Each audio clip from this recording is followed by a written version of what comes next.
ನಮ್ಮ ಸಮಾಜದ ಹಿರಿಯ ಅಧಿಕಾರಿಗಳು, ನನ್ನ ಸಹೋದರರು ಸಮಾನದಂತ ವೀತಿಮೇನವರೇ, ಅದೇ ರೀತಿ ನಗರಸಭೆಯ ಸದಸ್ಯರು ಆದಂಥ ಸತೀಶ್ ಅವರೇ, ಮಾಜಿ ನಗರಸಭೆಯ ಸದಸ್ಯರು ಮತ್ತು ಸಹೋದರಿ ನಡೆಯೋರ ಬಗ್ಗೆ ಹೇಳಬೇಕಾದ್ರೆ, ನೀವೆಲ್ಲ ಭಾಳಷ್ಟು ಜನ ಹುಟ್ಟೇ ಇರಲಿಲ್ಲ. ಆ ಕಾಲದಲ್ಲಿ ಅಂತರ್ಜಾತಿ ವಿವಾಹ ಮಾಡಿಕೊಂಡು ನಮ್ಮ ಸಹೋದರ ಮದಣ್ಣ ಅವರ ಜೊತೆ, ಅವರು ಬಹಳ ಒಳ್ಳೆಯ ಕುಟುಂಬದವರು. ಚಿಲ್ಕುಂದಲ್ಲಿ ಯಶಾಂತ ಕುಟುಂಬ, ಬ್ರಾಹ್ಮಣರ ಕುಟುಂಬ. ನಮ್ಮ ಊರ ಮದಣ್ಣ ಜೊತೆ ಪ್ರೇಮ ಆಗಿ ಅವ್ರು ಇವತ್ತಿಗೂ ಕೂಡ ನಮ್ಮ ಜೊತೆ ಇರ್ತಕ್ಕಂಥದ್ದು ನಿಜವಾಗ್ಲೂ ಕೂಡ ಒಂದು ಆದರ್ಶ ಜೀವಿ ಅಂತ ಹೇಳೋದು ಕೂಡ ತಪ್ಪಾಗಲಾರ್ದು. ಅವ್ರ ತ್ಯಾಗ ಬಹಳ ಇದೆ. ಅವತ್ತಿನಿಂದ ಇವತ್ತರೂ ಕೂಡ ಹುಟ್ಟು ಆಕಸ್ಮಿಕ, ಎಲ್ಲ ಹುಟ್ಟುತ್ತೀವಿ, ಹಾಗೂ ಬೆಳಿತೀವಿ. ಜೀವನ ಸಂಗಾತಿ ಆಗಿರ್ತಕ್ಕಂಥದ್ದು ಕೂಡ ಅದು ಅದೃಷ್ಟ.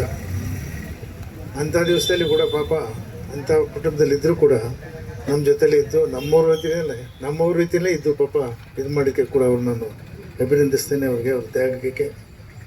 ಅದೇ ರೀತಿ ಇಲ್ಲಿ ವೇದಿಕೆ ಮೇಲೆ ಇರ್ತಕ್ಕಂಥ ಸಹೋದರದ ಡಿ ಕುಮಾರ್ ಅವರೇ, ಯಜಮಾನರಾದ ಪುಟ್ಟಂಜವರೇ ಮತ್ತು ಯಜಮಾನ್ ದಾಸಣ್ಣವರೇ, ವೀರಭದ್ರ ಅವರೇ ಮತ್ತು ಭೋಜರಾಜ್ ಅವರೇ ಮತ್ತು ನಮ್ಮ ಶಿವಣ್ಣವರೇ, ಎಲ್ಲ ಯಜಮಾನರುಗಳೇ, ನಾನಿವತ್ತು ಊರಿನೊಳಗಡೆ ನೀವು ಮಾಡ್ತಾಯಿದ್ದೀರಿ ಅಂದ್ಕೊಂಡಿದ್ದೆ. ಇಲ್ಲಿ ಬಹಿರಂಗವಾಗಿ ಮಾಡ್ತಾಯಿದ್ದೀರಿ, ತೊಂದರೆ ಇಲ್ಲ. ಇದು ಕೂಡ ನಮ್ಮೂರೇ. ಈ ಗ್ರಾಮದಲ್ಲಿ ನಿಮಗೆಲ್ಲ ಗೊತ್ತಿರಲಿ, ಸದಾಶಿವನ ಕೊಪ್ಪಲು ಅಂತ ಈ ಹೆಸರು ಬರಬೇಕಾದ್ರೆ ಇದು ಮಂಟಿ ಕೊಪ್ಪಲು ಅಂತ ಮೊದಲು. ಮಂಟಿಗಳಿದೆ, ನಮ್ಮ ಮುನೇಶ್ವರ ದೇವಸ್ಥಾನ ಇದೆಯಲ್ಲ, ಅಲ್ಲಿದ್ದಂಥ ಊರು ನಮ್ಮದು. 1940-50ರಲ್ಲಿ ಪ್ಲೇಗ್ ರೋಗ ಬಂದ್ಬಿಟ್ಟು ಆ ಮಂಟಿ ಕೊಪ್ಪಲು ಪ್ಲೇಗ್ ಭಾಳ ಜನ ಸತ್ತೋದ್ಮೇಲೆ ಅಲ್ಲಿಂದ ಎಲ್ಲರೂ ವಲಸೆ ಬಂದು ಇಲ್ಲಿ ನೆಲೆಸಿದ್ದು. ಇಲ್ಲಿ ಆಗ ಒಬ್ಬ ಡಾಕ್ಟ್ರು ಸದಾಶಿವ ಅಂತಿದ್ರಂತೆ. ಆ ಸದಾಶಿವನವರು ಈ ಊರನ್ನ ಗುರುತು ಮಾಡಿ ಇಲ್ಲಿದ್ದರಿಂದ ಅವ್ರ ಹೆಸರೇ ಸದಾಶಿವನ ಕೊಪ್ಪಲು ಅಂತ ಆಗಿದ್ದಿಲ್ಲ. ಅದು ಒಂದು ಇತಿಹಾಸ. ಅವತ್ತು ನನಗೆ ತಿಳಿದಾಗೆ ನಾವೆಲ್ಲ ಚಿಕ್ಕವರಾಗಿದ್ದಾಗ ಒಂದು 70-80 ಮನೆ ಅಷ್ಟೇ ಅಲ್ಲ, 60-70. ನಾವು ಮೂರು ಬೀದಿ 70-80 ಮನೆ.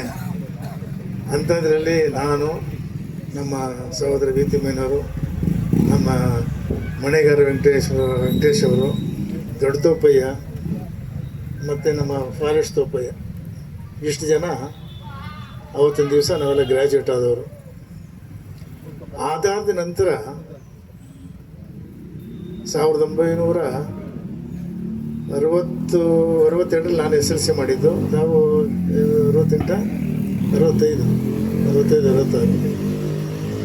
60ನೇ ಇಸ್ವಿನಲ್ಲಿ ಯಾರ್ಯಾರು ಸ್ವಲ್ಪ SLC ಅವ್ರಿಗೆ ಬಂದಿದ್ರು, ದೊಡ್ಡ ತೋಪಯ್ಯ ಇರ್ಬೋದು, ವೆಂಕಟೇಶ್ ಇರ್ಬೋದು, ನಾನು ಇರ್ಬೋದು, ವೀತಿಮೇನವ್ರು ಇರ್ಬೋದು, ತೋಪಯ್ಯ ಇರ್ಬೋದು. ಅದಾದ ಮೇಲೆ ಸದಾಶಿವನ ಕೊಪ್ಪಲಲ್ಲಿ ಯಾವ ಗ್ರ್ಯಾಜುಯೇಟ್ಸು ಆಗಲಿಲ್ಲ.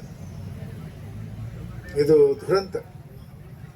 ಅವತ್ತಿನ ದಿವಸದಲ್ಲಿ ನಾವು ಕಷ್ಟಪಟ್ಟೆಲ್ಲ ಬಂದ್ವಲ್ಲ, ಆ ಕ್ರೀಮಿ ಲೇಯರ್ ಅಂತ ಏನು ಹೇಳ್ತೀವಿ, ಅದರಲ್ಲಿ ಅದು ಬಂದು ದೊಡ್ಡ ತೋಪಯ್ಯನವರು ಸ್ವಲ್ಪ ಆಫೀಸರ್ ಆದರು, ವೀತಿಮೇನವರು ಆದರು, ನಾನು ಅದೇ ವೆಂಕಟೇಶ್ ಅವರು ಆದರು. ನಮ್ಮಿಬ್ಬರ ಕತೆ ನಿಮಗೆಲ್ಲ ಗೊತ್ತೇ ಇದೆ, ಎಲ್ಲ ಗೊತ್ತಿದೆಯಲ್ಲ. ಚಿಕ್ಕಂದ್ರಲ್ಲೇ ಇಬ್ಬರು ಅಪ್ಪಂದಿರಿಗೆ ಕಳ್ಕೊಬಿಟ್ಟು, ಕಳ್ಕೊಂಡ್ರು ಕೂಡ ಚಾಲೆಂಜ್ ತೊಗೊಂಡು ಕಷ್ಟಪಟ್ಟು ಓದಿ ಇವತ್ತಿನ ದಿವಸ ಈ ಮಟ್ಟಕ್ಕೆ ಬಂದಿದ್ದೀವಿ. ಆದರೆ ಇವತ್ತಿನ ದಿವಸ ಎಲ್ಲ ಸೌಕರ್ಯಗಳಿದ್ರು ಕೂಡ ವಿದ್ಯಾವಂತರಾಗಲಿಲ್ಲ ಅನ್ನೋದೇ ನಮಗೆ ದುರಂತ. ಇಲ್ಲಿ ಅದಕ್ಕೆ ಬೇರೆ ಸಮಯ ಬರುತ್ತೆ ಹೇಳೋಣ ನಾವಲ್ಲ. ಆದರೆ ಇಲ್ಲಿ ಏನು ಇವತ್ತು ಈ ಮಹದೇಶ್ವರ ದೇವಸ್ಥಾನದ 6 ಗುಂಟೆ ಜಾಗದ ಬಗ್ಗೆ ಚರ್ಚೆ ನಡೀತು. ಎಲ್ಲ ಸಾಕಷ್ಟು ಮಾಹಿತಿ ತಗೊಂಡು ಎಲ್ಲ ಹೇಳಿದ್ದೀರಿ. ಈ ಮೊದಲು ಆ ಕನ್ನಂಬಾಡಮ್ಮ ದೇವಸ್ಥಾನ ಇತ್ತಲ್ಲ, ಆ ಸ್ಕೂಲ್ ಪಕ್ಕದಲ್ಲಿ ಸ್ಕೂಲು, ಅಲ್ಲೆಲ್ಲ ನಾವು ಇಬ್ಬರು ಓದಿದ್ದು ಅಲ್ಲೇ ಪ್ರೈಮರಿ ಸ್ಕೂಲ್ನಲ್ಲಿ. ಕನ್ನಂಬಾಡಮ್ಮ ದೇವಸ್ಥಾನಕ್ಕೆ ಒಂದು ರೂಪುರೇಖೆ ಕೊಟ್ಟವರು ವೀತಿಯಮ್ಮನವರು. ಇಲ್ಲ ನಿಜಕ್ಕೂ ಅದು ಮೊದಲು ಒಂದು ಸಣ್ಣ ಹೆಂಚಿನ ಮನೇಲಿ ಇತ್ತು, ಅದಕ್ಕೆ ಒಂದು ದೇವಸ್ಥಾನದ ರೂಪ ಕೊಟ್ಟು ಕಟ್ಟಿದವರು ಪಾಪ ವೀತಿಯಮ್ಮನವರು. ಅದಕ್ಕೆ ನಾವು ಚಿರಋಣಿ ಆಗಿರಬೇಕು. ಅದೇ ರೀತಿ ಎಲ್ಲ ಕಂಡು ಚಂದ್ರಪ್ಪ ಹೌದ್ರಾ? Okay thank you. ಸಹೋದರಿಯವರು ಹೇಳ್ತಾ ಇದ್ರು, ಆಗ ನಮ್ಮ ದೇವರಾಜ ಅವಸರ ಮಗಳು ಚಂದ್ರಪ್ಪ ವರ್ಷ ಕೊಟ್ಟಿದ್ರಂತೆ. ನಮ್ಮ ಇವರು ಚಿಕ್ಕಮದು ಅವರು ಎಲ್ಲ ಕೊಟ್ಟಿದ್ದಾರೆ. ಸರಿ, ಅಲ್ಲ ಅವ್ರು ನಿಂತ್ಕೊಂಡು ಮಾಡಿಸಿದ್ರು, ಅಟ್ಲೀಸ್ಟ್ 1 ಮಂತ್ ಮಾಡಿಸಿದ್ರು. ಅದಕ್ಕೆ ಅವ್ರು ಹೇಳ್ತಿದ್ರು. ಆನಂತರ ಈಗ ನಾವು ದೇವಸ್ಥಾನಗಳ ದೇವರುಗಳು ನಮ್ಮನ್ನು ಬಿಟ್ಟು ಹೋಗೋಕ್ಕಾಗಲ್ಲ, ಅದಿರಲಿ, ಅದು ವಿಭಜ ಹಂಗ. ಈಗೇನಿದೆ 6 ಗುಂಟೆ ಜಾಗದ ಬಗ್ಗೆ ಏನು ಸಣ್ಣ ಪುಟ್ಟ ಎಲ್ಲ ಗೊಂದಲಗಳಿದೆ, ಇದನ್ನು ನೀವು ಸರಿಪಡಿಸ್ಕೊಳ್ಳಿಕ್ಕೆ ನನ್ನ ರಿಕ್ವೆಸ್ಟ್ ಏನಪ್ಪ ಅಂತಂದರೆ, ವೀತಿಯಮ್ಮನವರ ಅಧ್ಯಕ್ಷತೆಯಲ್ಲಿ ದಯವಿಟ್ಟು ನೀವು ನಮ್ಮೆಲ್ಲ ಯಜಮಾನರುಗಳು ಮತ್ತು ಸತೀಶು ನೀವು ಕೂಡ ಎಲ್ಲ ಸೇರಿಕೊಂಡು ಯಾವುದೇ ಗೊಂದಲ ಬರದ ರೀತಿ ಇದಕ್ಕೆ ಮೊದಲು ಇದು ಖಾತೆ ನಮ್ಗೆ ಬರೋದ್ರೆ ಮಾಡ್ತಾರೆ. ದಯವಿಟ್ಟು ಒಂದು ಖಾತೆ ಆಗಿದೆಯಲ್ಲ, ಸರಿ ಮುಗಿದೋಯ್ತು. ಏನು ಅದ್ರ ಬಗ್ಗೆ ಯೋಚನೆ ಮಾಡೋದು ಬೇಡಿ. ಇನ್ನು ಮುಂದೆ ಏನು 4 ಗುಂಟೆ ಅಲ್ವಾ ಎಕ್ಸ್ಟ್ರಾ ಇರೋದು ಸರ್? ಅದು 4 ಗುಂಟೆ ಆ ಕಡೆ ಇದೆಯಲ್ಲ ಸರ್, ಅದು ಮಾತ್ರ ಇದೆ. ಅದನ್ನೆಲ್ಲ ಸೇರಿಸ್ಕೊಂಡ್ರೆ ಒಟ್ಟು 17,000 ಸ್ಕ್ವೇರ್ ಫೀಟ್ ನಮಗೆ ಬರುತ್ತೆ ಜಾಗ. ಈಗ ಒಂದು ನಿಮಿಷ, ಈಗ 6 ಗುಂಟೆ ಜಾಗ 4 ಗುಂಟೆ ಖರಾಬ್ ಇದೆ, 10 ಗುಂಟೆ ಆಯ್ತು ಖರಾಬು. ನಾವು ಖರಾಬ್ ಬಿಟ್ಟು 6 ಗುಂಟೆ ಅಲ್ಲ ಇಲ್ಲ 6 ಗುಂಟೆ ಜೊತೆಯಲ್ಲಿ ಈಗ 2 ವಿಷಯ. ಈಗ 6 ಗುಂಟೆ ನಮ್ಮಲ್ಲಿ ಪ್ರಕಾರ ಏನಿದ್ದೀವಿ ಅದೇ ಸಾಕು. ಈ 6 ಗುಂಟೆ ಜಾಗ ಅದ್ರ ಯಾವುದೇ ಇದಿಲ್ಲ, ನಮ್ಮ ಹೆಸರಲ್ಲೇ ಇದೆ. ಅದು ಇನ್ನು ಮಿಕ್ಕನ್ನು ತಗೋಬೇಕಾದ್ರೆ ಏನು ತಗೋಬೇಕು ಅದನ್ನು ಪ್ರೋಸೆಸ್ ಮಾಡಿ. ಅದಕ್ಕೆ ಖಂಡಿತ ನಾನು ಅದು AC ಇರಲಿ, ತಹಸೀಲ್ದಾರ್ ಇರಲಿ, DC ಇರಲಿ, ಸರ್ಕಾರ ಇರಲಿ, ನಾನು ಅದನ್ನು ಜವಾಬ್ದಾರಿ ತಗೋತೀನಿ. ಅದು ಮಿಕ್ಕದನ್ನೆಲ್ಲ ಇಲ್ಲಿ ವಹಿಸ್ಕೊಂಡು, ಬಟ್ ಸಂಬಂಧಪಟ್ಟ ಮಾಹಿತಿ ಕೊಟ್ಟು ನೀವು ಲೋಕಲ್ ಅಧಿಕಾರಿಗಳಿಗೆ ನೀವು ಇದು ಮಾಡಿದ್ರೆ ಎಲ್ಲಿ ಹೇಳ್ಬೇಕು ನಾನು ಹೇಳ್ತೀನಿ, ಅದನ್ನು ತಗೊಳ್ಳಿಕ್ಕೆ ಪ್ರಯತ್ನ ಮಾಡೋಣ. ಅದನ್ನು ಒಂದು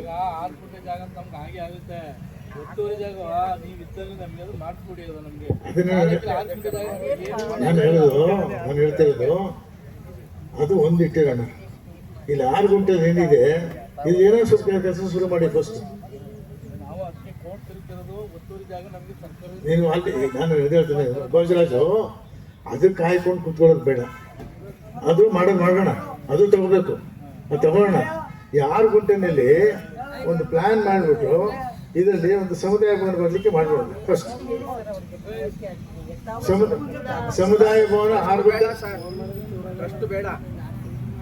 ಮಹದೇಶ್ವರ ಕ್ರಿಯಾ ಸಮಿತಿನೇ ಮಾಡಿ ಅದನ್ನ ಸಂಘದ ರೂಪ ಮಾಡಿ ಸೊಸೈಟಿನಲ್ಲಿ ಇಡೀ ಊರವರೆಲ್ಲ ಮೆಂಬರ್ ಆಗಬೇಕು.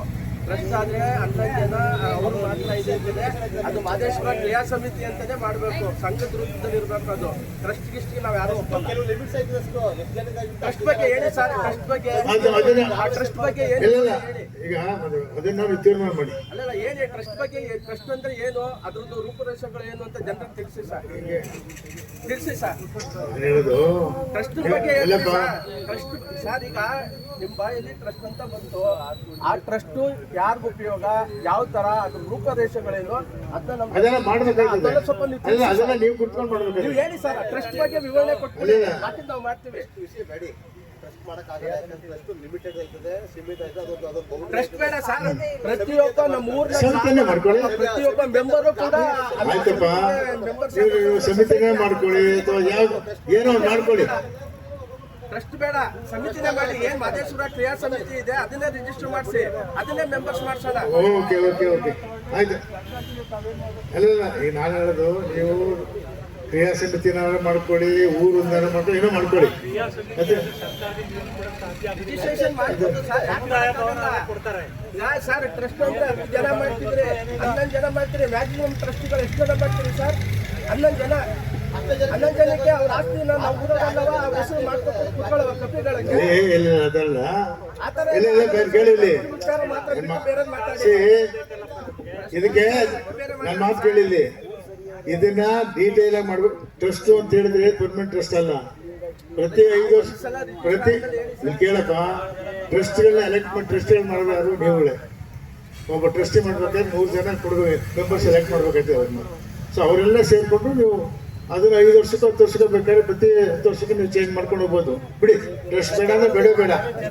ಅದೇ ಈ ಟ್ರಸ್ಟ್ ಬೇಡ. ಈಗ ನೀವು ಕುಳಿತುಕೊಂಡು ತೀರ್ಮಾನ ಮಾಡಿ, ಏನೋ ಸಮಿತಿ ಮಾಡ್ತೀರಾ, ಅದೇನೋ ಮಾಡ್ಕೊಳ್ಳಿ.